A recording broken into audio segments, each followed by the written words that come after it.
Good evening and welcome to all Keele World Affairs members, to members of Keele University, and also to people who are watching us on the internet. And also that welcome comes from our chairman, Owen Powell, who will be leading the proceedings later on this evening.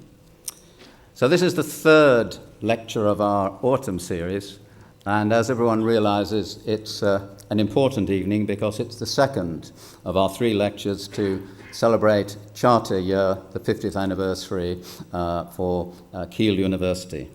So for that reason, it's a particular delight for us to welcome the Deputy Vice-Chancellor and Provost of Keele University, Rama Thirunamachandran, and I'm going to invite him to say a few words and then to introduce our guest speaker. Rama.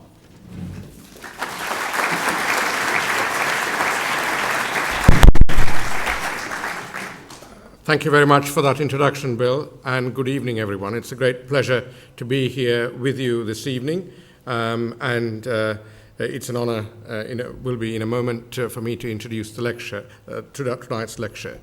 But before I do so, I just wanted to say a few things. It is, as Bill has already said, our 50th Charter Year.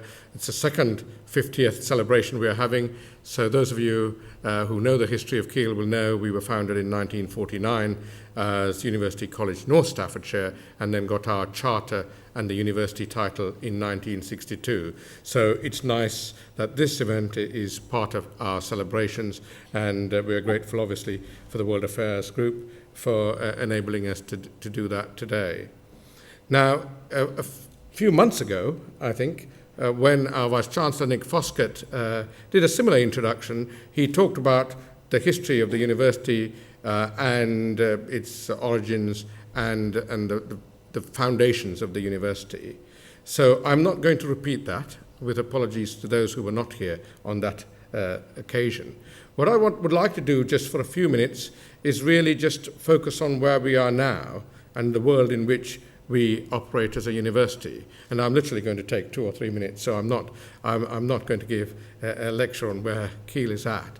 But clearly, we all know we are living in interesting times, as the Chinese proverb says. The economic climate affects us all, wherever we are, whatever sector we work in. And as many of you will know, universities are facing very interesting and challenging times, and I guess that's in many ways no different from any other sector, but we have particular pressures on us as a university. The main event, which has just passed in last month, is the recruitment of students, which you will say, well, that's an annual event anyway. What's so special about it? Well, I don't know whether it's special, but what's different about it is the fact that these are the first cohort of students we have taken in, home UK and European Union students, who will be paying a fee of £9,000. Now, the first question is, that statement actually requires some definition, because they don't actually pay a fee of £9,000 when they come here or any other university. The government pays the student fee for them. It gives them a loan, in effect. So I think it is quite important, because despite the fact whether one agrees with the policy or not, that is where we're at. And I'm often asked, how do they manage to find the £9,000? And they don't, in one sense, because the government is providing them with a loan. As I say, I'm going to be entirely politically neutral about this. I'm not going to, in a sense, comment on the rights and wrongs of it. That's where we're at. So I'm sure some of you, at least, will say, well, actually, how is Keele doing and how is Keele surviving in this environment? I'm pleased to say that we actually recruited the number of students we wanted to recruit this year. I know we are in a minority of universities who have the pleasure of being able to say that, but I'm very pleased that we are able to say that.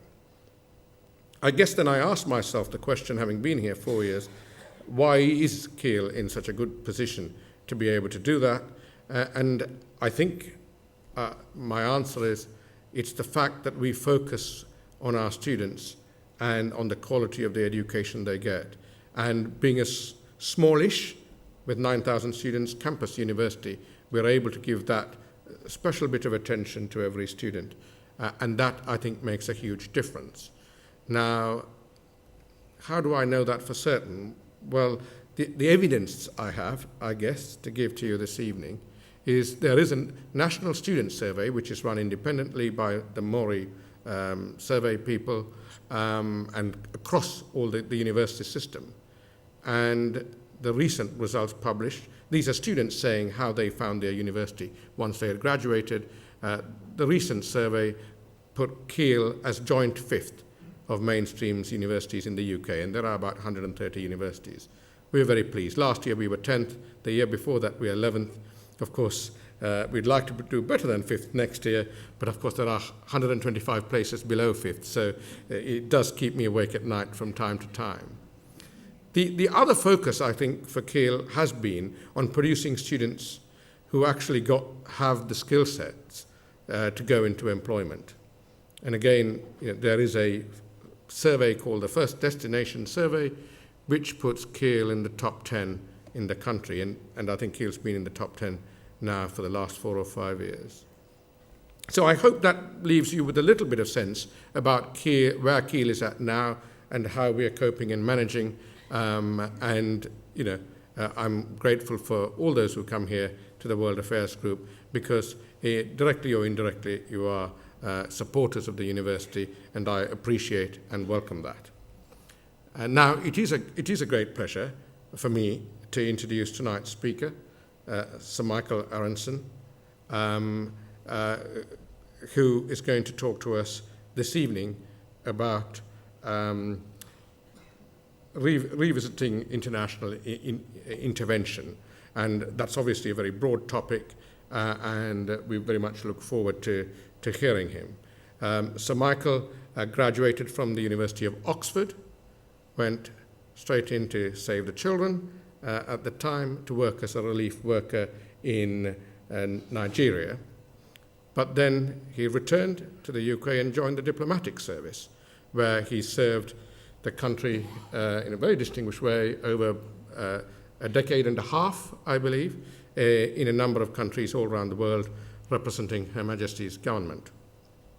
But then in 1988, he returned to Save the Children, where he had started his career after graduation as their overseas director, and in 1995, 7 years later, he became their Director General, and he was their Director General for 10 years between 1995 and 2005.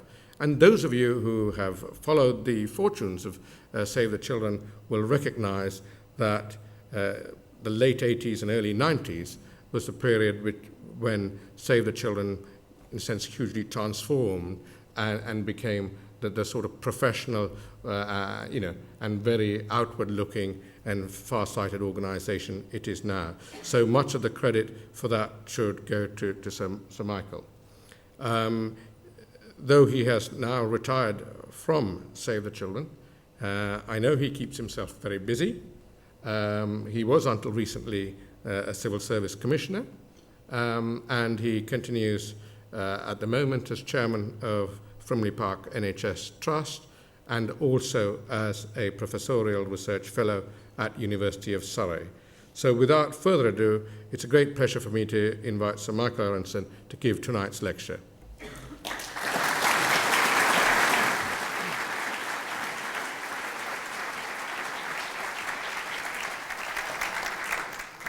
Well, thank you very much, Rama. It's a great pleasure to be here, and I have to say it's a real inspiration to see so many faces. I realized this evening when I checked into the hotel in the management centre where I'm staying the night that the last time I was here was actually for a Save the Children gathering. We brought people together from around the country and I think around the world, if I remember rightly. So it was nice to be back on familiar territory. And actually just looking around, can I just ask, are there any Save the Children supporters in the audience? Good, thank you. Great. Well, that's very reassuring. I feel on sort of safer ground now. So thank you for that. I'm going to my talk is called Rethinking International Intervention. As the Deputy Vice-Chancellor has said, that is a very, very broad topic. So I'm going to cover the ground fairly quickly, but I hope it will set us up for a good question and answer session. We've got plenty of time for that later. So just to give you a sense of what I'm hoping to cover, if I can get this to work, what do we mean by international intervention? That's really the first thing I want to talk about. Then to spend some time asking about how thinking about intervention has evolved in the modern era. A little bit about what are the key institutions, the actors, the norms that prevail in discussion about intervention. And finally, ask the question, do we need to rethink our approach to intervention? And I suppose what I should put on the table right at the start, sort of explain in a way where I'm coming from. If you take the current situation in Syria, I would argue that the international community has failed. I mean, that's not a shattering conclusion. I'm sure everybody would agree with that. But I would want to argue that we've failed because we have had an inappropriate and exaggerated sense of what we as outsiders can hope to achieve. And that we thought, or some people thought at a very early stage in the crisis, that threats of probably military intervention would be enough to deter a tyrannical regime from inflicting harm on its people. And of course, that has not worked out that way. So what I'm really interested in exploring tonight is, well, what are the reasons for this? How have we got into this situation? And obviously every situation is different, but I do think there are some general conclusions one can draw about current thinking about intervention, and that's really what I want to do tonight. So just to explain what I mean by international intervention, I'm using the term very, very broadly. I'm talking about anything, if you like, coming from outside that is intended to influence the domestic affairs of a state. So I'm not just talking about military intervention, and I'm not just talking about intervention by states. So, for example, when I worked for Save the Children, I would have regarded myself as an intervener. I was an outsider working in other people's countries, and that's a form of intervention in exactly the same way as, if you like, sending in troops to Iraq or Kosovo or wherever. Obviously, very, very different in nature, but as a form of intervention, deserves to be considered in the same light. And obviously, we tend to think of intervention as reacting to crisis, but I think it's very important to think of it also as being a way of preventing crisis. So I hope you can read this slide. I will come back to all these things. This is just to flesh that out a bit. So really what I'm covering under the heading of international intervention is, if you like, development assistance, emergency relief, public diplomacy. So actually just saying we think that the government of, if the British government or the American government makes a public statement to the effect that Colonel Gaddafi or President Assad or whoever it is should stop doing certain things, that's a form of international intervention. A lot goes on behind the scenes, private diplomacy, some of it quite mild, but some of it quite tough. And of course, most of that we never see. We don't know what really goes on behind closed doors until quite a few years later. Preventive deployment. Sometime, I mean, in the old days, in sort of imperial days, Britain might move a gunship up the estuary and just sort of position it in a rather threatening way. Can't do that anymore, but I mean, the Americans actually do move their aircraft carriers around the oceans of the world, most recently off the coast of China to make a point. Again, another form of international intervention. Economic sanctions have a very mixed track record. Mainly, they don't succeed terribly well. They form a key component of what we are trying to do at the moment with regard to Syria and also, of course, Iran. But again, very much a form of international intervention. Weapons and other inspections, as we saw in the case of Iraq with Saddam Hussein's regime, Again, quite intrusive, a country being obliged to open up its facilities so that outside inspectors can go in and see what's going on. On the slightly softer side, conflict mediation. I was privileged to be a founder member and chair of the board of something called the Center for Humanitarian Dialogue in Geneva, which is a private organization. It's a sort of non-governmental organization. It's a foundation. But its role is actually to try to help mediate between parties to a conflict. So actually to get people to talk to each other and try to resolve their differences rather than fight each other. And I think it's a very important area of intervention that probably doesn't get as much attention as it should. Then you have the more conventional peacekeeping, the UN Blue Helmets operations, which obviously depends on there being a peace to keep and the parties to a conflict accepting the presence of an intermediary force, or peace enforcement, where you don't have that consent and actually you go in a more muscular way and you say, we are going to take whatever measures we have to keep you apart and to keep the peace. What is now called stabilization operations after conflict, sometimes accompanied by fairly ambitious nation or state building programs. So for example, when the Americans and others invaded Iraq in 2003, they had some fairly lofty ambitions about rebuilding Iraq, which largely speaking were not realized. Equally, when they and others went into Afghanistan in 2001, the nation building agenda was very rapidly came up to the fore and actually is still on the table. So, the intervention in Afghanistan still has aspirations to create some kind of functioning state. Level of ambition has come down quite a lot, but nevertheless, it was still part of the rationale for the intervention. Another more recent development has been the establishment of the International Criminal Court, the ICC, and the possibility of prosecuting individuals who've committed war crimes, crimes against humanity, ethnic cleansing or genocide. They can be taken to court and prosecuted as individuals, and that has happened already. And finally, and only finally, and the reason I put this big list up, is actually war to secure regime change, which I think the danger has sort of become the paradigm case of intervention, but actually, I hope I've satisfied you, is only a very, very small part of a very, very big picture. So I'll come back to all those aspects of intervention later. What I want to do now is just go through some key events since the Second World War, look at some of the key actors involved and some of the norms that people talk about, whether they realize that that's what they're talking about or not. So if you go back to what academics call the post-Westphalian world, which was Europe after 1648, where war came to an end on the basis that the rulers of states should be free to decide what happened within their own states, and the sort of concept of the modern nation state really emerged. And that really dominated European politics for the next 250 odd years.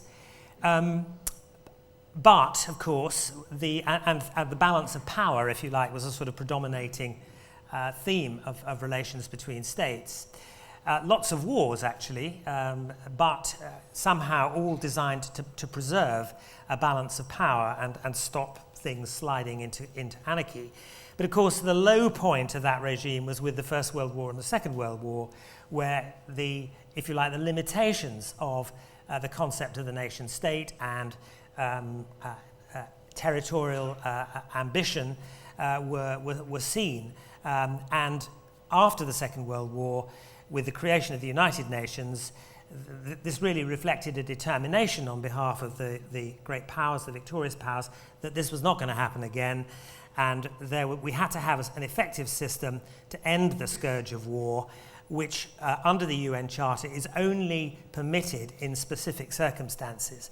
And interestingly, as far as I'm aware, I haven't actually literally checked this, but the UN Charter doesn't really talk about war.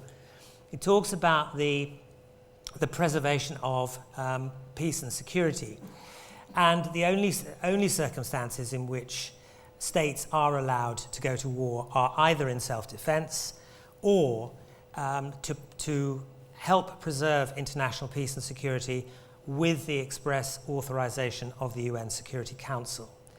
And that's important. We'll come back to that because that has been the justification for a lot of armed intervention in recent times. But it is really one of the only two justifiable reasons for going to war under the UN Charter. But it's important to remember that the UN Charter there was also a very, very strong drive to end colonialism. At the end of in 1945, the European powers still had huge numbers of colonial territories in Africa, Asia, Latin America, and that was an important driver. And equally, to protect human rights. I mean, human rights have not just emerged in the last 10, 15 years. If you look at the language of the UN Charter, human rights features very strongly in it. So sometimes you'll hear people say that the problem with the UN Charter is it puts too much emphasis on states and their sovereignty, and it doesn't allow enough room for the protection of human rights. Actually, the position is a little bit more complicated than that. Human rights are there, but it's quite difficult to intervene to protect human rights if the only reason you're allowed to intervene militarily is to preserve international peace and security. And that's a bit of a conundrum that the UN has always faced. Wanted to put an end to war, and therefore it doesn't like the concept of going to war for however good the reason. We'll come back to that later. During the Cold War period, obviously the UN was deadlocked, and the UN was not really able to do what it was set up to do, which was to act as a collective security mechanism, so that if one state was attacked by another, that the international community together, the UN, would actually come to the defense of the state that was attacked. And the first time that actually happened was in 1991, when Saddam Hussein invaded Kuwait, and the UN basically acted to defend Kuwait and to get rid of him. So it's interesting that the main idea of the founders of the UN, which is that it would act as a collective security body, it didn't actually happen, and because the Cold War made that impossible. So there were cases of what we would regard today as massive violations of human rights as a result of aggression by one state. So, for example, in 1970-71, when the Pakistan army basically attacked the civilian population of East Pakistan, what is now Bangladesh, and 10 million refugees crossed the border into India. This was a huge humanitarian crisis. It was actually a huge example of massive war crimes, but the Security Council was completely unable to take any action because of Cold War rivalries, basically Russians supporting India, the Americans supporting Pakistan. Nothing happened. Similarly, when the Vietnamese invaded Cambodia and kicked out the genocidal Pol Pot regime, again the Vietnamese were blamed by the United Nations, and for some time the government that no longer represented, that was no longer in place in Cambodia, continued to represent Cambodia at the United Nations. Again, an absurd situation. And also in the late 70s, when Uganda under Idi Amin tried to take a bit of territory off Tanzania, and Julius Nyerere, the Tanzanian president, took it back, and then for various reasons decided to continue towards Kampala and get rid of the dictator Amin, who was a monstrous criminal. Again, he was criticized by the international community because there was no justification in international law, strictly speaking, for what he did. So, if you like, during this period, the Security Council was ineffective in terms of the interventions that we've become more used to today. Colonial independence, I've already mentioned. In 1960, a big intervention by the UN in the Congo, which tied the UN up for several years and was really a very bruising experience for the UN. Interestingly, 3 years later, when the Biafrans broke away from Nigeria, there was no UN intervention whatsoever. Wasn't mentioned once in the Security Council or the General Assembly, and 800,000 people died in Biafra of famine. So, not something to be proud of. Again, the other dimension of the post-colonial situation, the sanctions against Rhodesia and subsequently against South Africa. We had the big world energy crisis, the oil price rise in the 1970s, increased focus on the Middle East, and a sort of strategic significance for America, for Europe, and other Western powers. But funnily enough, while the UN was really sort of doing nothing much in these situations, there was a very significant evolution of the international humanitarian human rights regime. So we had, in 1977, we had the additional protocols to the Geneva Conventions, which now establish a very, very solid body of international law with regard to how you fight wars, if you like, the conduct of war. It's a massively detailed and impressive body of law. And equally, there are many, many human rights conventions which have been not as widely ratified as some others, but nevertheless provide a very comprehensive body of international human rights law. And I'll come back and talk about some of those later. Then we obviously had the end of the Cold War and the so-called end of history. In other words, there was really only one way of doing things now. That was sort of liberal democracy, and that encouraged a new era of interventionism, which wasn't blighted by superpower Cold War rivalry. The trigger for that was the 1991 Gulf War that we've already discussed, which was followed by its so-called humanitarian intervention in northern Iraq when, if you remember, when the Americans decided not to advance to Baghdad, and President George Bush sort of hinted that it maybe would be a good thing if Iraqis rose up and got rid of Saddam Hussein themselves, and they did. But of course, Saddam retaliated in typical brutal fashion, and we had the spectacle of Kurds fleeing to the mountains of northern Iraq in freezing conditions on our television screens, which triggered this so-called humanitarian intervention, which was successful. Which basically provided safe havens for the civilian population and encouraged the belief that you could do this kind of thing. That now the Cold War was over, you could actually take a more interventionist approach. That was reflected by the then UN Secretary General Boutros Ghali wrote this paper, Agenda for Peace. But unfortunately, there were some big failures, most notably in Somalia in 1993, when the Americans went in but got it all horribly wrong and ended up retreating ignominiously. The genocide in Rwanda, where again, towards 1 million people were killed, but there was no intervention by the United Nations, partly because of what had happened in Somalia.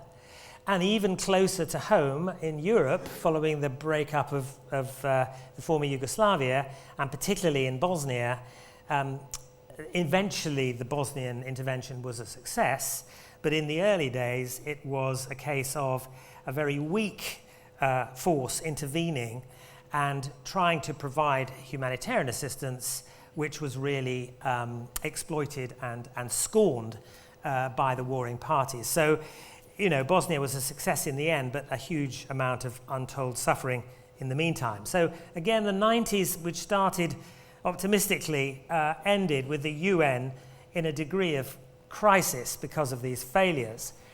In the meantime, the International Criminal Court was coming into being, as I've said. The Kosovo intervention appeared to perhaps reverse this trend because, again, at one level it was successful. Milosevic was kicked out of Kosovo, which the population of which he had terrorized to the extent that they fled the country into Macedonia and Albania. Tony Blair and Bill Clinton, obviously, they took NATO to war in Kosovo without a UN Security Council resolution. So they didn't get support from the Russians and the Chinese and others for the Kosovo intervention, but it was described as illegal but legitimate, was one way that it was described, which is an interesting conceptualization if you think about it. The failures of the UN were covered in a famous report called the Brahimi Report. And really the worry for the UN at the end of the 1990s was it hadn't intervened effectively in Rwanda and it had been overridden in Kosovo. So, what were you going to do? What did you do in these situations where a villain like Milosevic was terrorizing his people, but international law didn't, strictly speaking, allow you to go and do anything about it? And one of the answers to that was provided by a body called the International Commission on Intervention and State Sovereignty, the ICISS, which was set up by the Canadian government and came up with this concept of the responsibility to protect, or R2P as it is sometimes known. And what that really said was, look, this is not about our rights as interveners.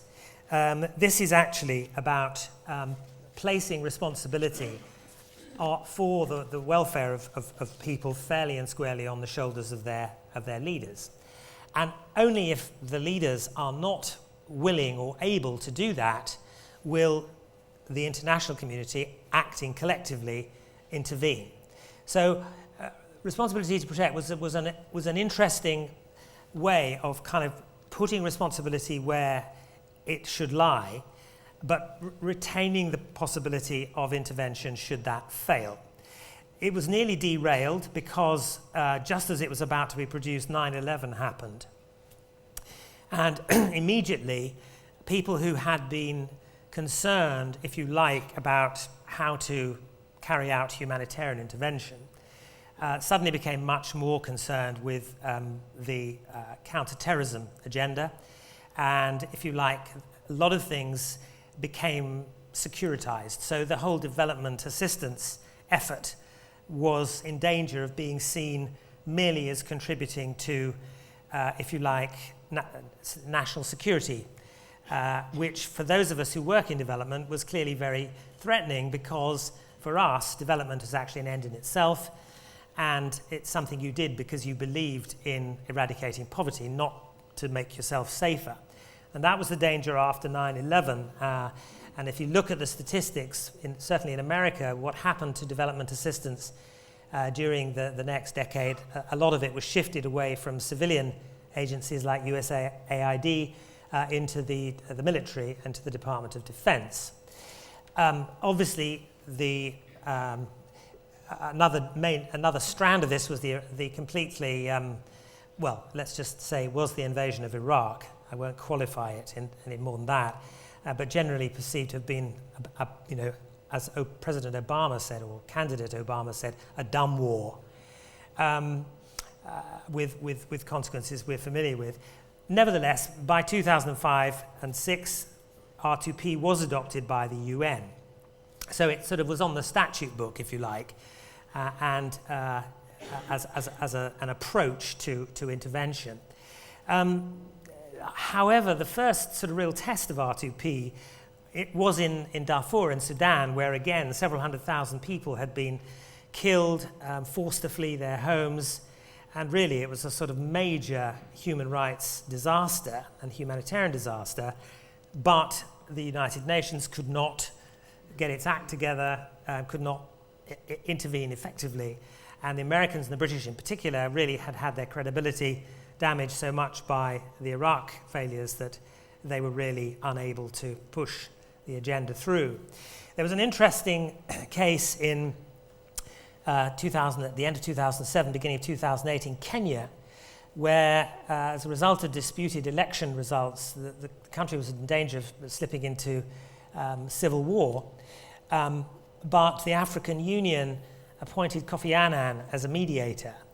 And by being a very sort of tough mediator, Annan managed to get the two candidates in the election for president to accept that one of them should be the president, the other should be the prime minister, and there should be various constitutional and other changes, which actually prevented the continuation of what would undoubtedly have been very bloody conflict.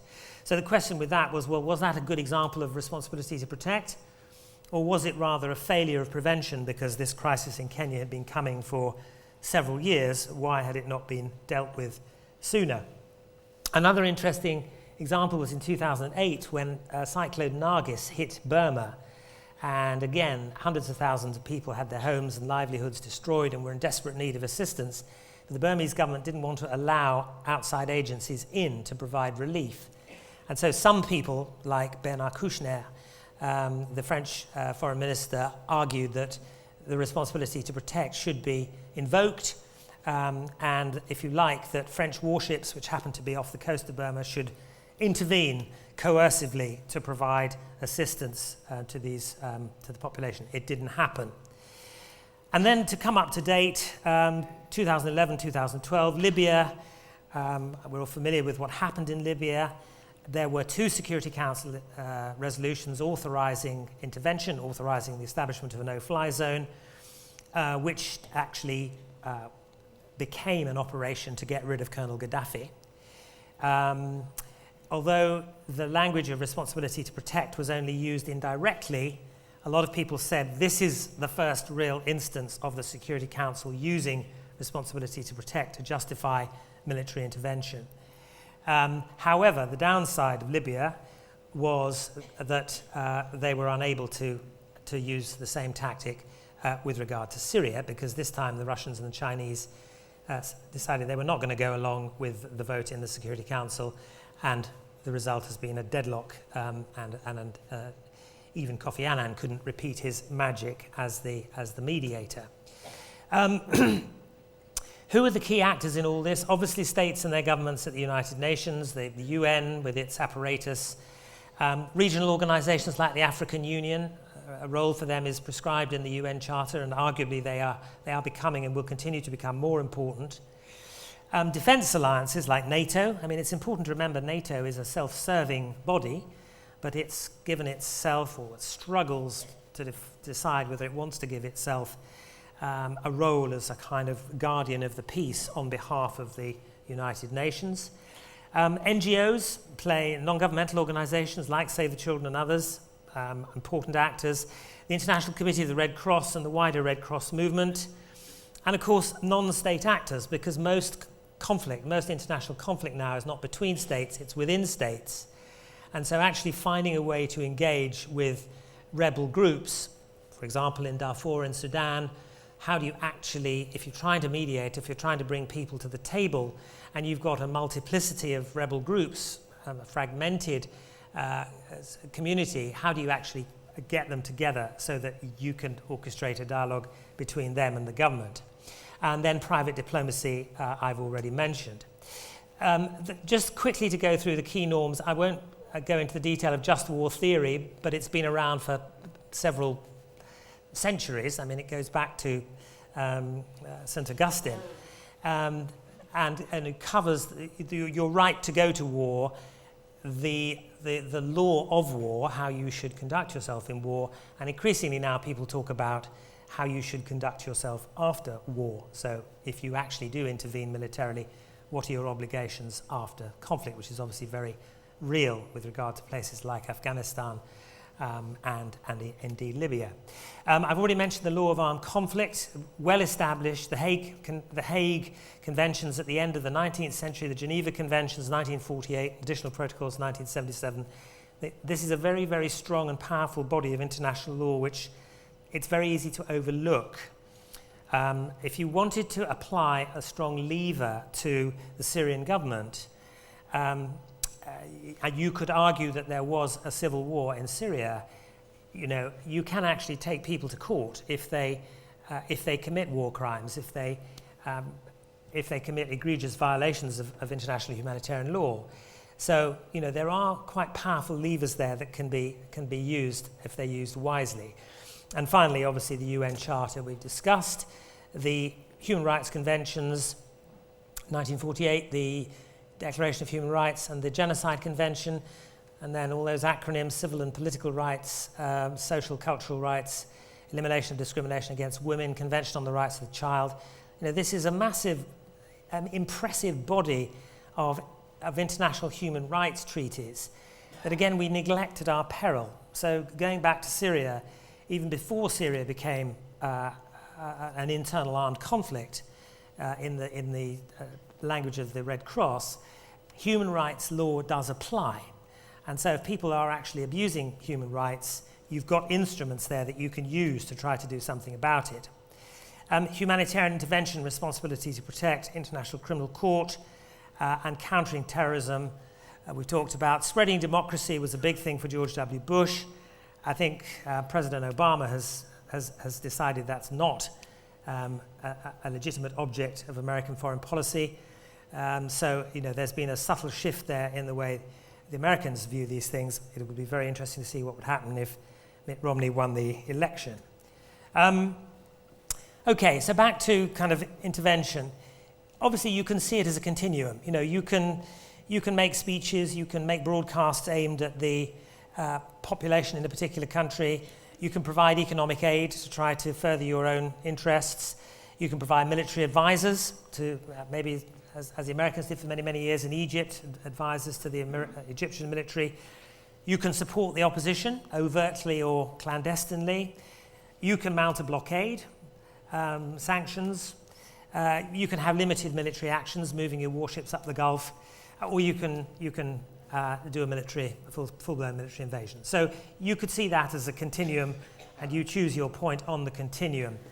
Now, what I really want to talk about in the last 10 minutes are some features that I think are common to all these different aspects of international intervention.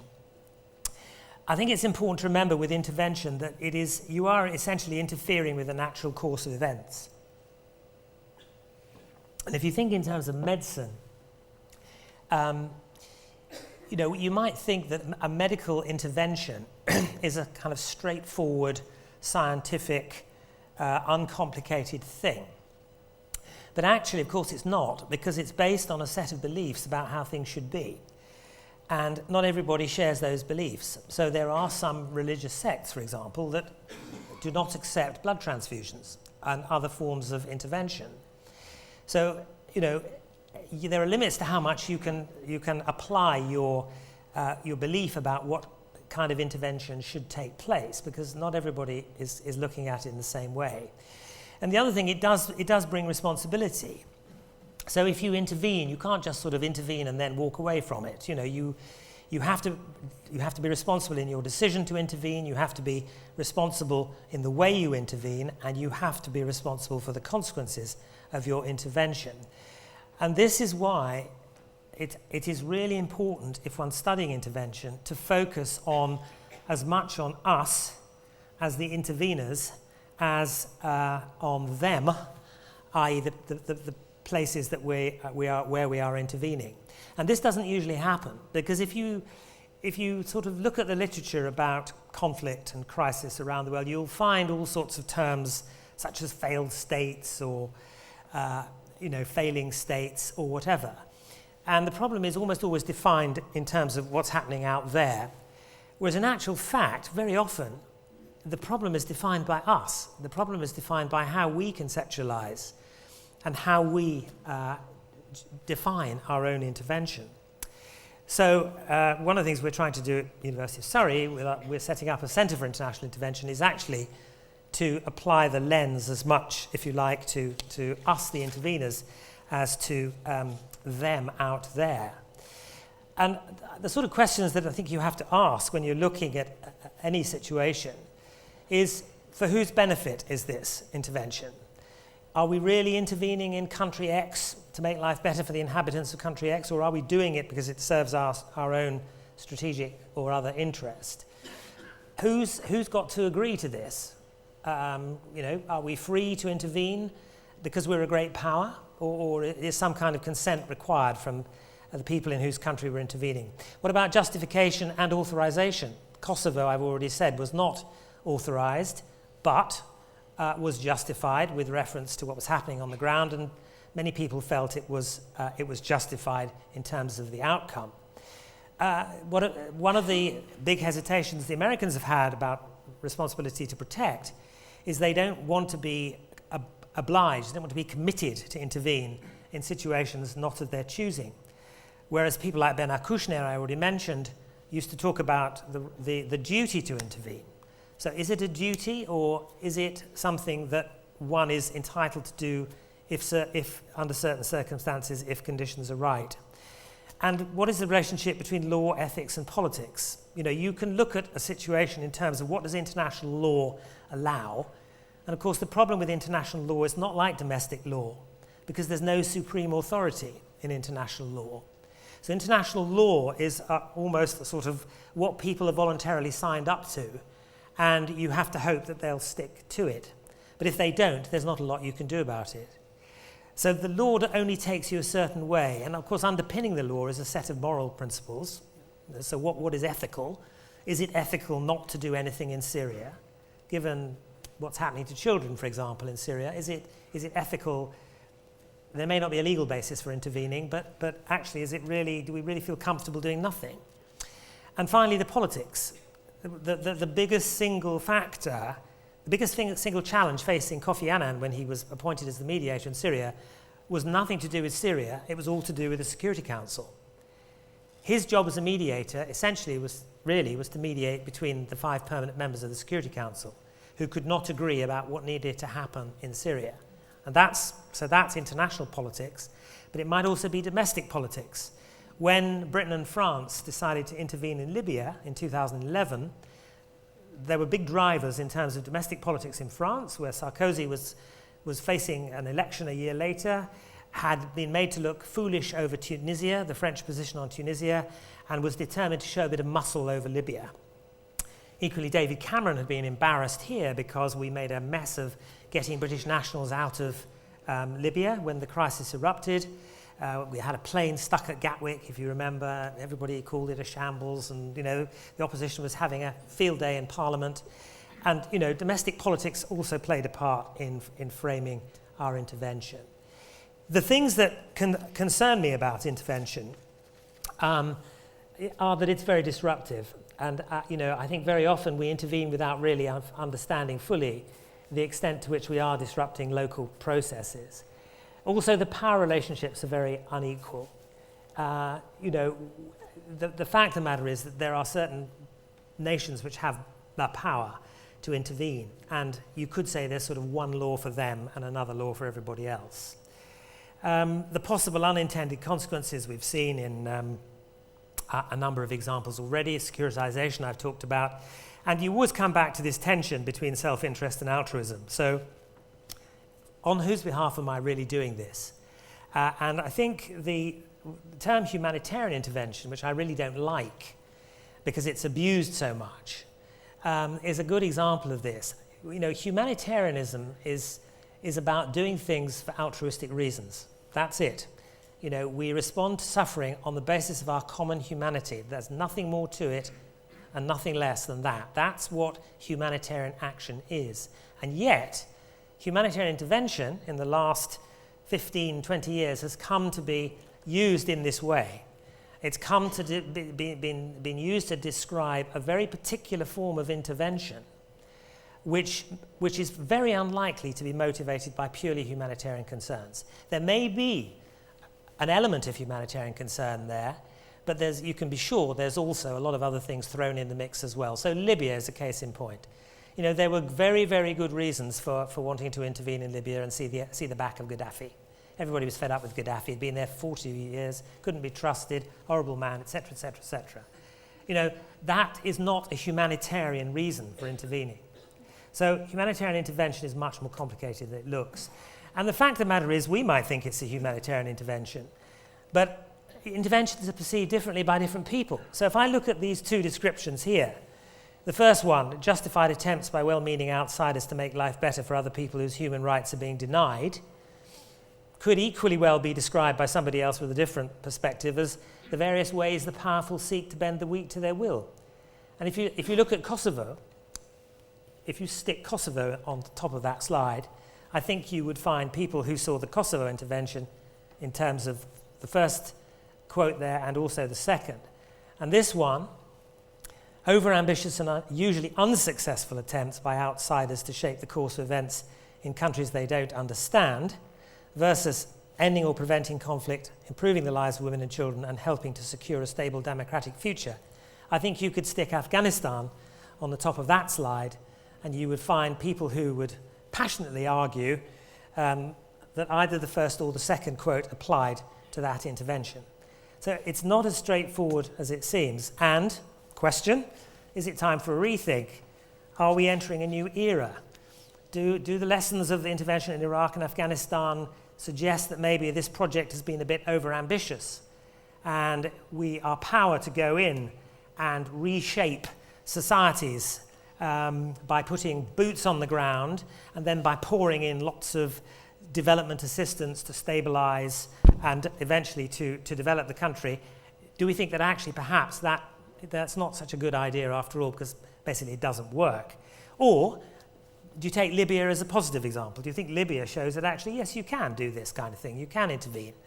In which case, if you think that about Libya, what's your answer on Syria? If we are entering a new era, maybe we just need to take a broader view. And some of the things I've been trying to suggest this evening maybe need a bit more attention than they've had. And I think certainly the one thing we have to do is to broaden our understanding of the world and how it works. And actually, a group like yours, I think, is fantastic because, you are world affairs. I mean, you are trying to understand the wider world. And I think it's desperately important that Britain, which has this imperial, this colonial, this outward-looking past, doesn't lose that perspective. We don't become so inward-looking that we actually fail to understand how most of the world views the world, which is not the way that we do. I'll gloss over this because I suspect there aren't too many international relations lecturers in the audience. But I think, what I have found joining an academic community is people are a bit obsessed with coercive forms of intervention, and those are really just some of the reasons I think might be the case for that. So I think even from an academic point of view, there's a case for looking at things slightly more broadly. I do very much believe, and it's part of the reason I'm working at the University of Surrey now, is that the interface between academics and practitioners is very important. Academics, sometimes maddeningly, are trying to develop general laws and theories. So, my colleagues who are proper academics, unlike me, who can talk about theory, international relations theory, I sit there and I'm sort of deeply impressed, but I find myself thinking, how relevant is this really to the real world? And then, of course, practitioners think that theory isn't important, but it's all about, the here and now and the realities and getting the job done. But in fact, this is a quote from Joseph Nye, a great sort of international politics scholar and practitioner. I think it's a great quote. In practice, theory is unavoidable.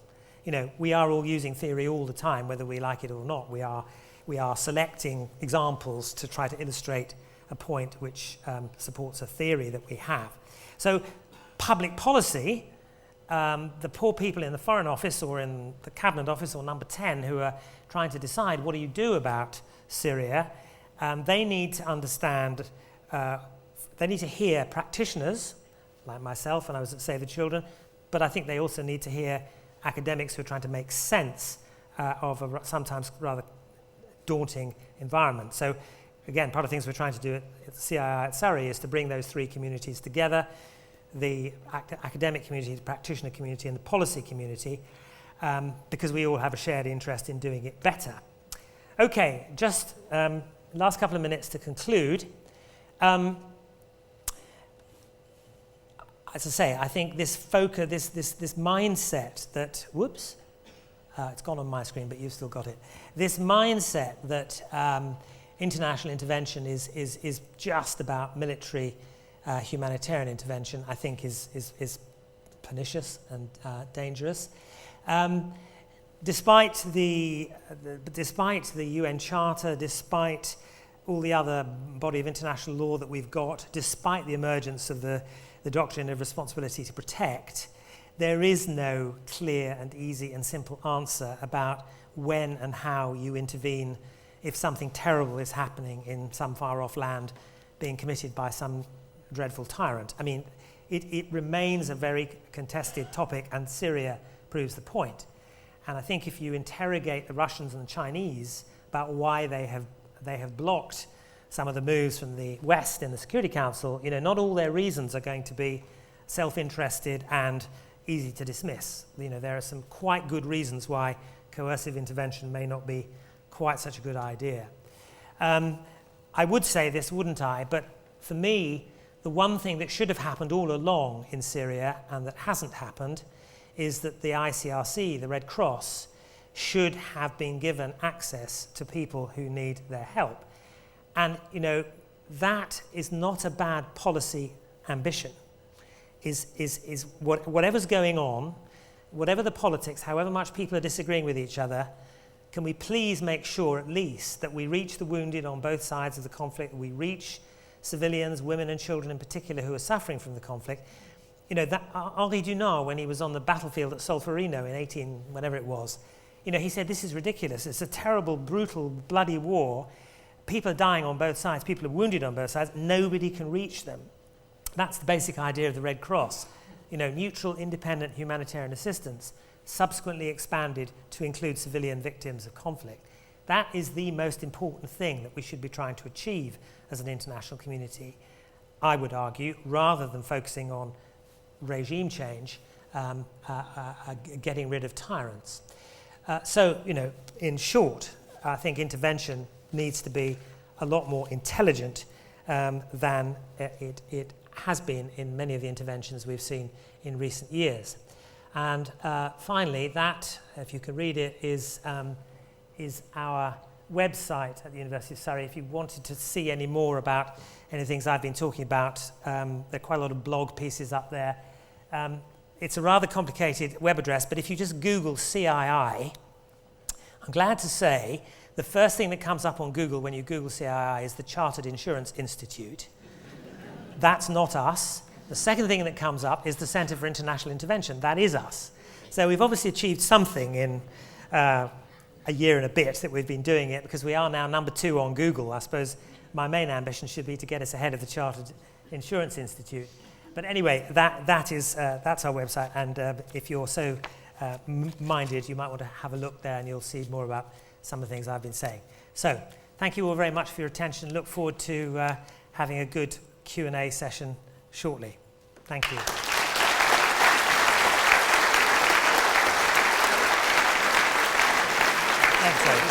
Thank you.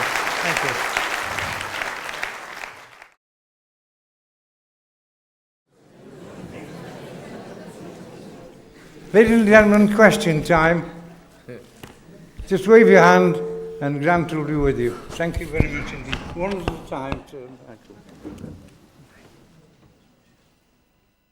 Right, sir?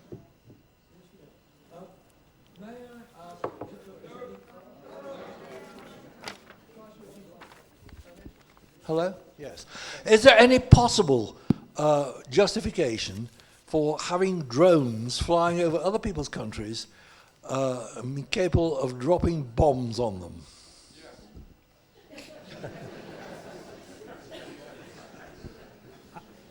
Shall I answer that? I'm glad you asked that, because I didn't talk about drones, but it is actually the thing I'm working on at the moment, so I'm very interested in that topic. The answer to your question is that I go back to what I was saying about the laws of war. The answer is yes, there is a possible justification under the laws of war, but the laws of war need to be observed.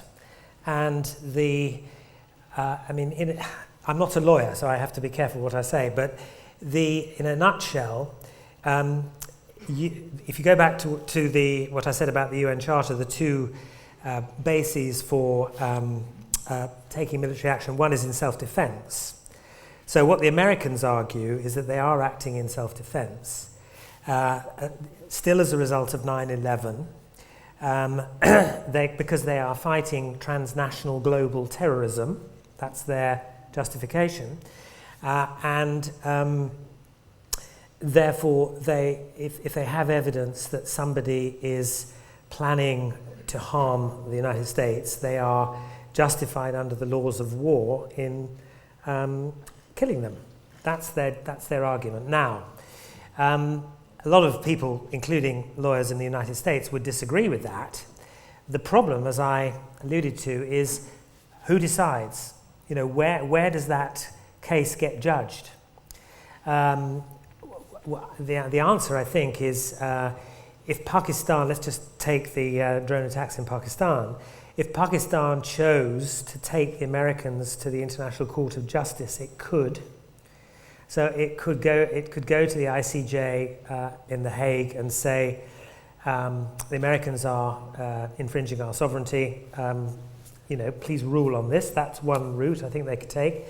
Equally, there is the prospect of criminal prosecutions under the under the Rome Statute, the International Criminal Court, and that is precisely why the Americans have not ratified the Rome Statute. So the Americans are not members of the International Criminal Court, precisely because they feared that their own service personnel might be liable to what they regarded as spurious prosecutions. So, you know, I think the answer to your question, this is highly contested. If you go back to what I was saying, you know, you can judge American drone strikes from an ethical point of view, a legal point of view, and a political point of view. So, you know, ethically, is it really justified to say, as the Americans do, that any adult male in the vicinity of a suspected terrorist is a legitimate target? That is the test they apply. So, you know, there's this question of collateral damage. If you hit a target, what's the extent of the damage in the surrounding area?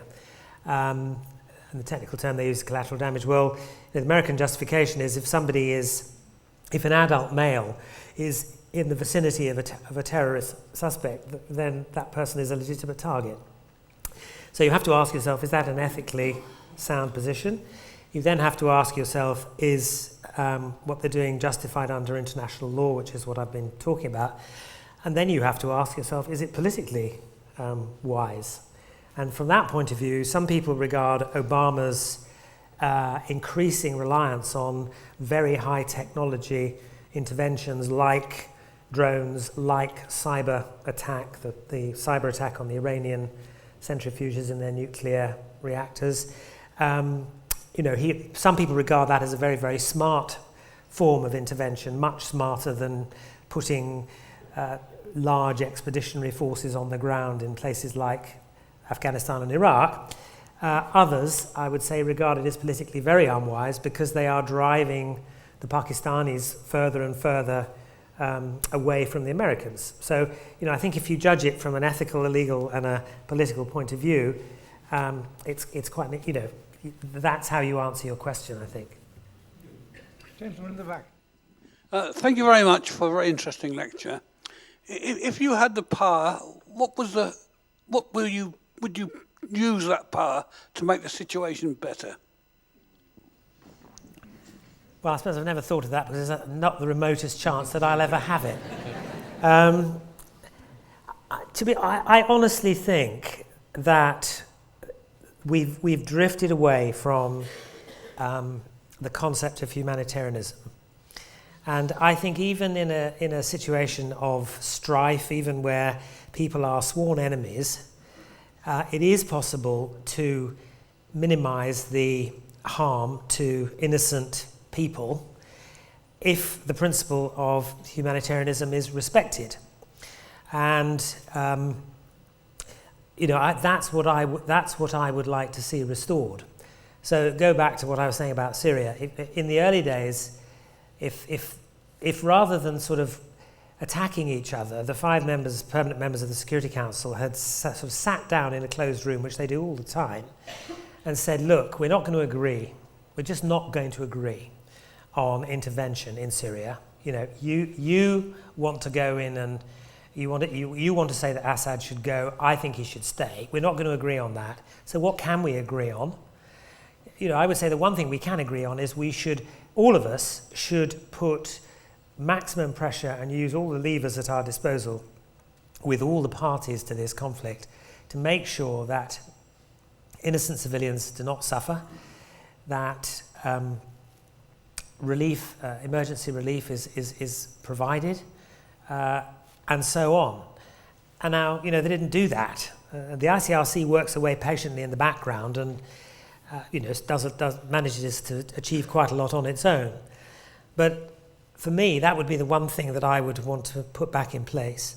When I was a young man, as you heard earlier, I went off to Nigeria during the Nigerian Civil War. We were respected as relief workers because we were only there for one purpose. We weren't there to support the Nigerians, we weren't there to support the Biafrans. We were only there to help sick children, basically. That was a very powerful principle. And people will say, well, the world's a much more complicated and difficult place now, it doesn't work that way anymore. Well, I don't accept that. I just don't accept that. And so actually, if I had the power, I would want to reassert that principle of humanitarianism. Yes, Peter. You mentioned that one of the reasons for going for war is if you are attacked. Now, you also mentioned... Sorry, I didn't catch. Sorry, is that better? Yeah. You, in your talk, you said one of the reasons by which you can go to war is if you are attacked. Yeah. And you also touched a minute ago on cyber.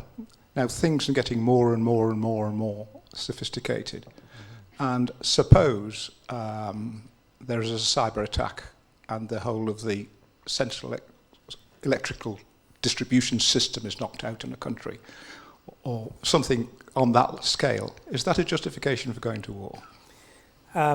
Well, it's new case law, isn't it? So nobody knows the answer to that question.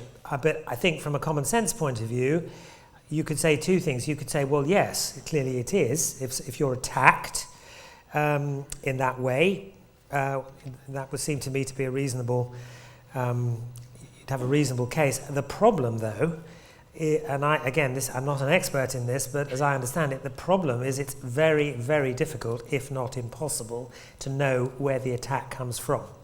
So again, my approach here to cyber warfare would be, rather than think in terms of going to war over it, would be to put a lot of effort into establishing some kind of international treaty that outlawed it, as was done with chemical and biological weapons. It just seems to me to be a much more mature approach, given the difficulties of ever being sure who's done it to you. What you really need to do is work towards a situation and put some things in place where everybody willingly agrees not to do it. Now, that may be very wishful thinking. For example, if you take the Nuclear Non-Proliferation Treaty, we know it's honoured in the breach. There are nuclear states, Israel, Iran, Pakistan, India, North Korea. Actually, some of them have signed the Non-Proliferation Treaty, but some of them haven't. It's kind of, it doesn't always work, but it's probably better to have it than not to have it at all. So, my suggestion for cyber is that's the route we should be taking. Given that the world is full of tribal enmities, some of them dating back many centuries, and countries aren't held down tight by very nasty people like Saddam Hussein, are likely to burst into civil war if there's interventions.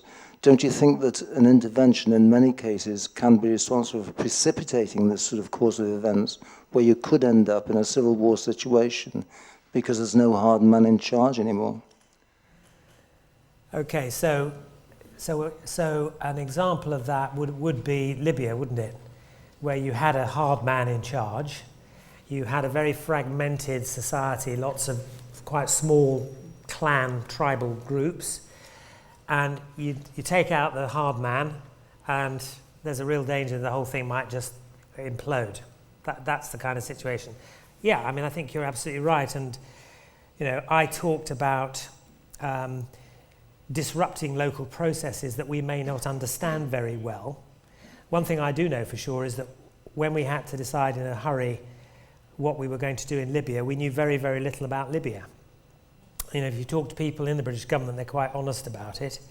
There was a lot of kind of sort of peering into the dark over Libya. So I think, yes, I mean, intervening in a situation that you understand very little about is a bit like kind of jumping into a dark pool in the middle of the night, not knowing how deep it is.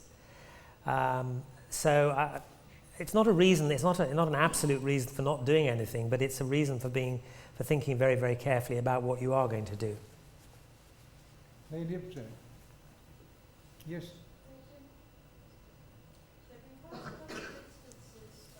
Put the microphone to your mouth, please. There have been quite a lot of instances of huge aid projects going into countries where lots of it disappears through mismanagement or misappropriation or downright corruption. And on the other hand, there are many very small charities. An example I think of is Mary's Meals, just with the very concrete aim of providing a hot lunch or a lunch for school children as a sort of, if you like, carrot to get them into school where they happen to acquire an education and maybe better themselves. What is your view on how aid money is best targeted and best spent to improve the lives of people in these other places? Thank you. That's a very interesting question. And I think it underlines one of the points I was making fairly early on, which is that aid or development assistance, however you want to call it, is a form of intervention and therefore is subject to all the potential drawbacks that we've just been talking about in the context of a more coercive type of intervention. And the mark of a good aid agency is that they try to understand the local context, they try to understand the local processes. They don't go in with their own agenda and say, we know what's good for you, we're going to impose this on you. They basically listen to local people and hear from them what they need and what's likely to work and what is likely not to work, and they shape their intervention accordingly. So it doesn't really matter whether you're a big agency or a small agency. You can get that right or you can get that wrong. And I'm sure there are examples in both cases of where people get it wrong.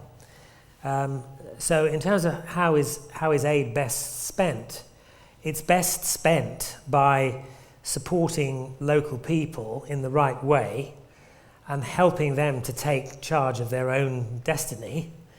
But that can often be a very frustrating and a very difficult process because you are intervening often in very unstable environments where perhaps governance is weak.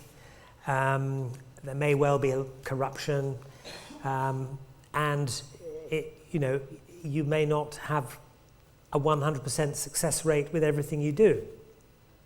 It's not a reason for not doing it, but it's a reason for thinking very carefully about what you're doing and trying to improve the chances of your success. Yes, my question concerns Afghanistan, Pakistan, the Taliban area. Now, Britain has already had one defeat in the Khyber Pass area in the 19th century. I suggest it won't be long before there's another defeat in that area. And of course, the Russians failed as well. I'm not sure that there's any solution there. But my question relates to, I suppose, religious fundamentalism and the rights of women and children in particular. Faced with the recent assassination attempt on a young girl aged 14, and of course the human rights of women being not very good in those areas, is there a solution? Actually, it was 2 defeats for Britain in the 19th century in Afghanistan. Is there a solution? I mean, this is a very interesting example because, again, if you go back to Afghanistan before 2001 when the Taliban were in charge, and they did severely restrict women and girls' freedoms and attracted a lot of criticism from some very high-profile international figures like Emma Bonino, who was in charge of the European Union's aid programme, and Catherine Bettini, who was in charge of the World Food Programme, and Carol Bellamy, who was in charge of UNICEF, got very agitated about this. I have to say, at the same time, Save the Children was working in Afghanistan under the Taliban and doing some quite interesting things with girls' education. And it really goes back to the earlier question, it's about how do you do it?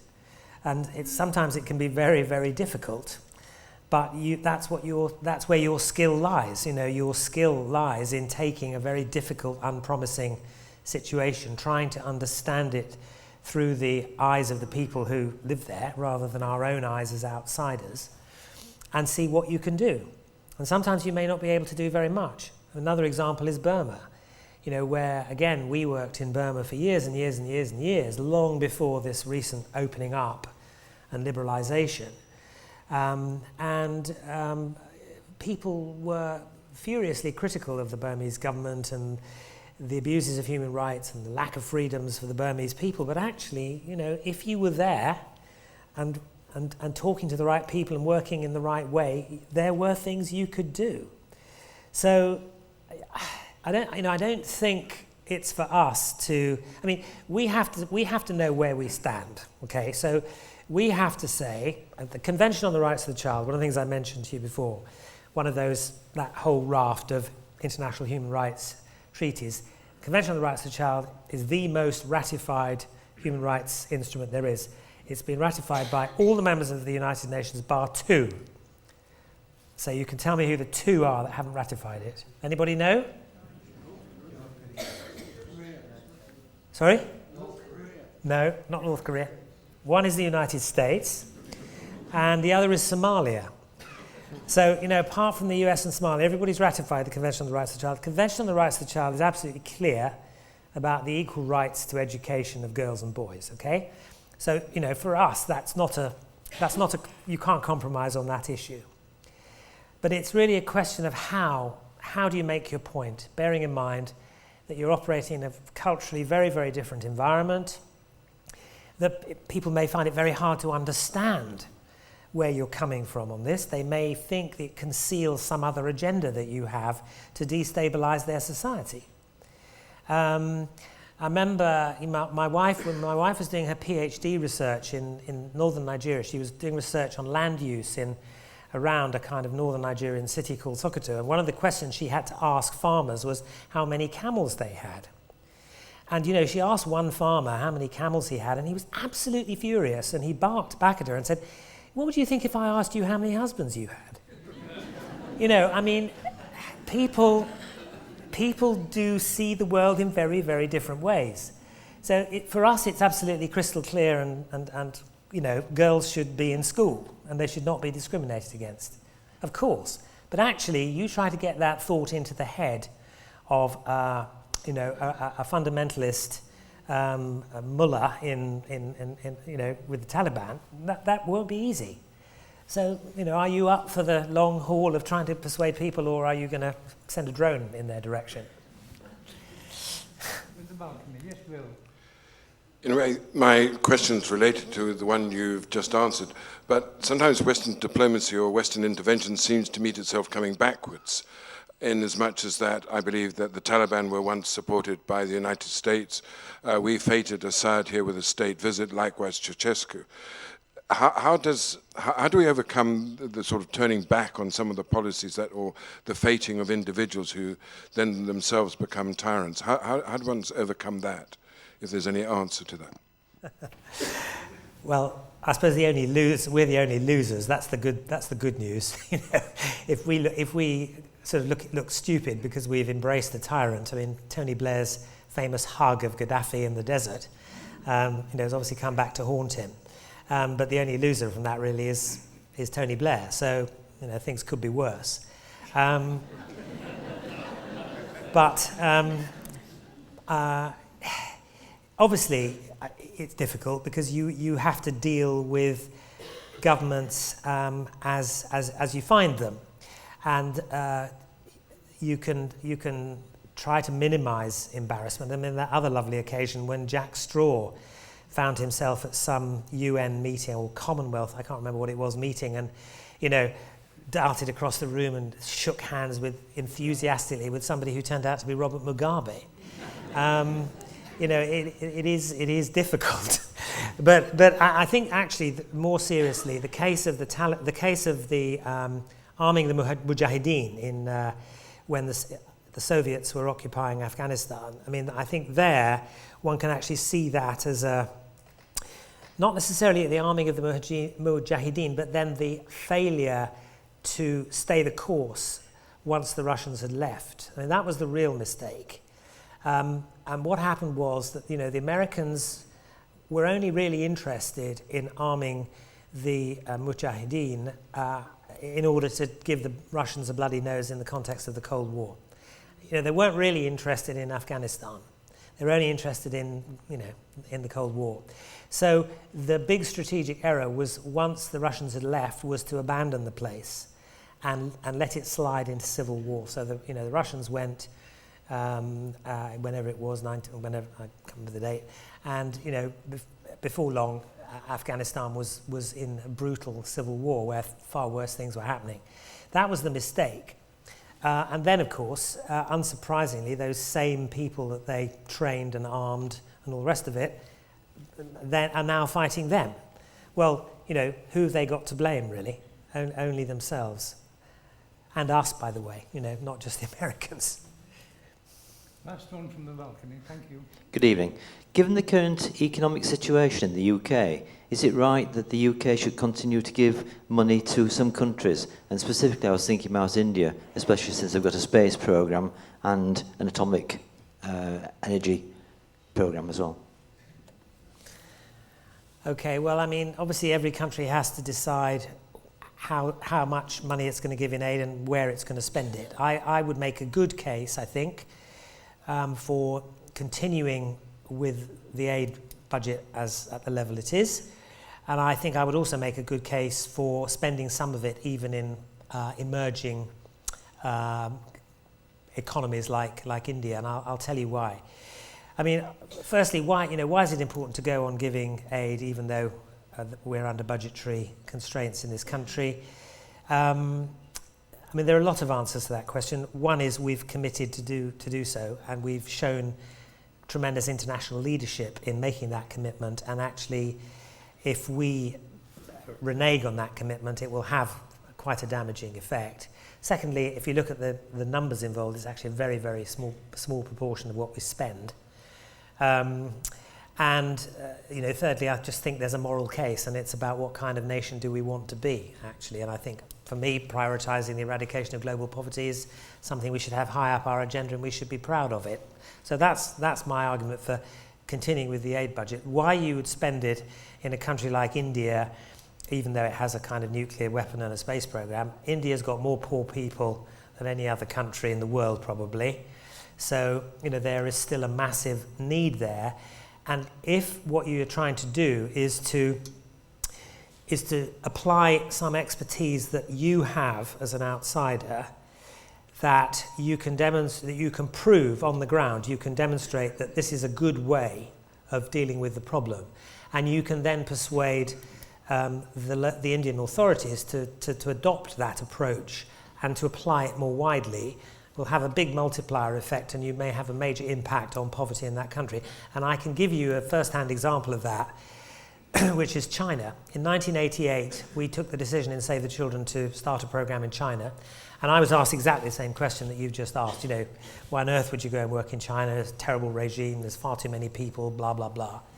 And actually what we did was exactly what I've just described. We started with trying to get mildly disabled children who were excluded from the school system and ended up in kind of horrible residential homes being chained to beds and things. We just tried to, by simply improving the quality of teacher training, allow teachers to deal with classes of mixed ability children. And, you know, as a result, got those children into the education system. And before we knew where we were, we had, and this was done in one province of China, where we'd been invited in to go and work. Before we knew where we were, we had people from all over China queuing up and asking us if we'd go and work there. And we said, well, we can't possibly do that. We're not big enough to do that. But what we will do is we will help the Chinese authorities to start a national school of social work where these techniques can be taught to people who will then take them out and apply them in kind of welfare services in different parts of the country. And that happened. And, you know, so we managed to have a massive impact on the lives of children in China. And even now, you know, with the Chinese economy going up, there's probably still an argument for doing that. Because we do have an expertise and we have an approach that we've got something to offer, we've got something to share, and actually a relatively low cost intervention as well. So I would argue, I would say yes. John. Thank you. Thank you very much for your delivery, sir. Tell me, what's your view about Russia and China and the United Nations as such, where they don't want to get involved with intervention, if you like, of other countries? Where do you think that's going to lead us? And the other little point on intervention, what's your opinion of the European Union intervention on our laws? Okay. I'll answer the second one first. It's a bit of a cheeky question, so I'll give you a bit of a cheeky answer, if that's okay. We are part of the European Union, so we are intervening in our own laws, if you like. I mean, this is a club we've signed up to, and you know, if you join a club, you have to abide by its rules. So I think it's very easy to kind of blame Europe as if it were a third party, and actually it's not, it's us, we're part of it. And I would say the same about the United Nations. Very often people talk about the United Nations in the third person, and actually it's not, we shouldn't be talking about it in the third person, we should be talking about it in the first person, because it's us. So I'll try and get away with that one. On Russia and China, as I said, I think we should respect the position of the Russians and the Chinese on intervention. It's not all wrong. If you read what the ambassadors actually said in the Security Council, for example, over the Libya, when they were agreeing the intervention in Libya, or when they were not agreeing the intervention in Syria, if you read what those ambassadors said, it's actually quite interesting. They make some very good points, as do the Indians, the Brazilians, the Germans, the South Africans. You know, just because people don't agree with us doesn't necessarily mean that they're wrong. And we have a picture in this country of the Russians and the Chinese over Syria as the dastardly villains of the peace. And, you know, perhaps they are. But we shouldn't assume that they necessarily are just because they take a different position to us. So where does it lead us? I would say it leads us down the road of understanding each other better, having more conversations, identifying the things we can agree on, and agreeing to concentrate our efforts on the things we can agree on, rather than calling each other names, and actually making the problem worse. I mean, it is absolutely scandalous if you look at some of the language that was used by particularly the Americans, I have to say, about the refusal of the Russians and Chinese to go along with their position on Syria. I'm sure it's completely counterproductive, because, you know, you just call people names and you just make them even more cross and even less likely to agree with you. So, for heaven's sake, you know, diplomats are supposed to be good at this kind of thing.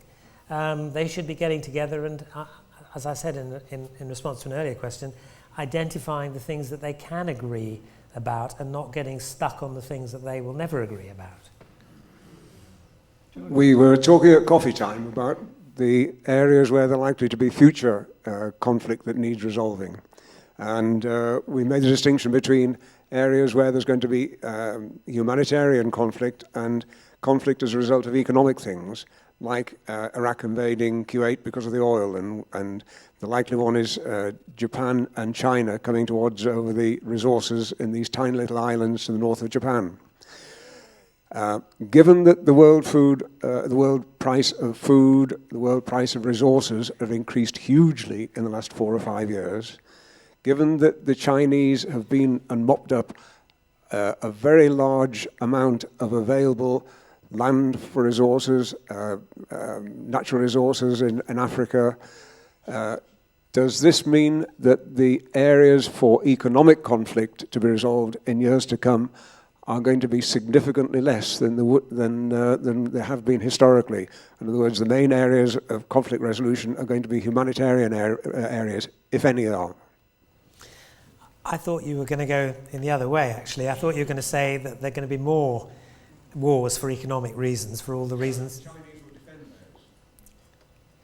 Will defend theirs, or people will not be willing to go into, say, Brazil, where they've bought huge areas of land, or into areas of Africa, where they've bought huge areas of mines, natural resources. They won't want to come into conflict with the Chinese.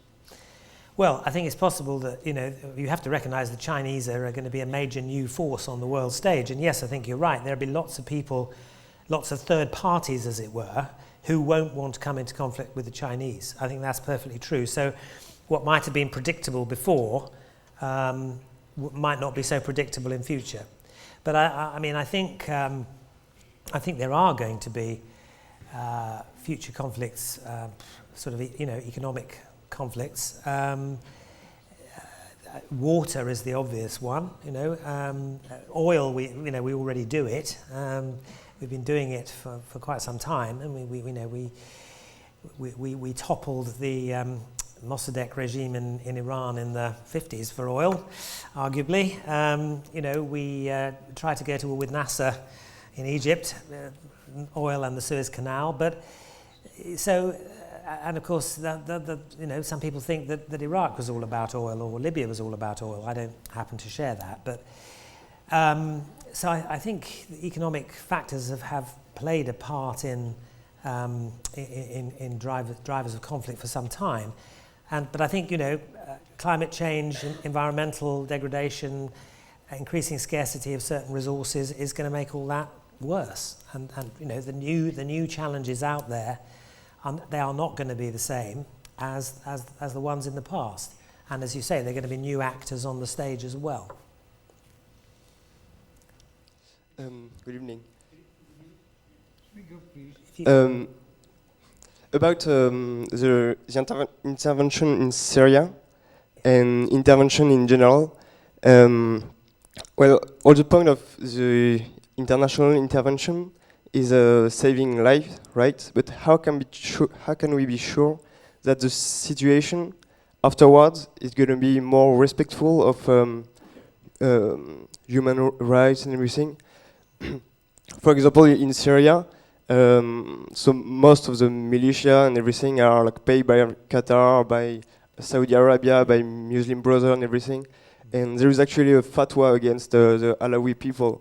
So how can we be sure that all these people, like Alawi, Christian, Druze, and everyone, are not going to be persecuted by the new government and everything? I think you know the answer to that question, don't you? The answer is we can't be sure. And that's precisely the point I was making, that it's a very, very complex society. We probably understand it a bit, but, not that well. And beware the law of unintended consequences. So, this is the dilemma. What do you do? It's not easy. I mean, do you stand by and do nothing? Well, no. Do you intervene in a way that assumes you can control the situation more than you can? No. You have to choose the right point between those two extremes, where you can do something useful and sensible. Again, with going back a year, I think people could have foreseen the dangers, and some people did foresee the dangers, of arming the Syrian opposition. And that seemed to me to be a poor substitute for better diplomacy. Because, we failed, our diplomacy failed, we the collective failed. And therefore, some people said, well, okay, in that case, we're just going to sort of send arms into the country. And actually, that risks having all the consequences that you've just described. Not to mention the other dimension, which we haven't touched on, is the issue with Turkey and Syria, which is hotting up and potentially quite a sort of dangerous, destabilizing threat to international peace and security. Yeah. Good evening. Given the sophistication of sort of computer modelling, in particular to almost all conflict and gaming type situations, isn't there in fact a great deal more knowledge of likely outcomes? We never seem to hear about it, but people like yourselves or the UN, don't they actually have a fair knowledge of almost every potential situation and what alternative course of action will produce in terms of outcome? One maxim that I've always believed in and set a lot of store by is that there's nought so queer as folk. And, that's it for me. You can have all the modelling you like, and, the best example is economics. If you look at the kind of collected brain power of economists who sort of try to work out what's going to happen in the economy and advise government about what sort of economic changes they should make, it's awesome, the brain power that's there, but actually at the end of the day, economics is about how we behave with money. And the biggest ingredient in all of that is not the money, it's the we. So human behavior, I think, is the big, largely misunderstood or not understood element in all this. And I don't think you can really. It scares me, actually, that people think you can model outcomes in very, very, very complex systems. I think it's a good question, because I think it's another area where we need to have a degree of modesty and humility concerning what our scientific and technological advances, where they really take us. Sometimes I think people think they take us further than they really do. But I do speak as a former psychology graduate, so, I do tend to come back to human behaviour. Thank you, ladies and gentlemen. Thank you, Sir Michael. You've chosen probably one of the most difficult subjects to face international relations at the moment. To me, I studied it a long time, and I still come back to the one thing: who decides whether international intervention is the right thing to do? It's pretty obvious over Iraq that no matter what happened in the United Nations, no matter what happened either China or Russia, Bush was going to invade Iraq, and he was going to get rid of Saddam Hussein, as he considered him a dictator. Now, that to me proves that the big powers will always do what they want to do in their interests. So, Michael, you've done a tremendous amount of research, and you've given a brilliant, brilliant lecture. In question time, I thought you was fantastic. So, Michael, thank you very much for a wonderful, wonderful evening. Thank you very much indeed.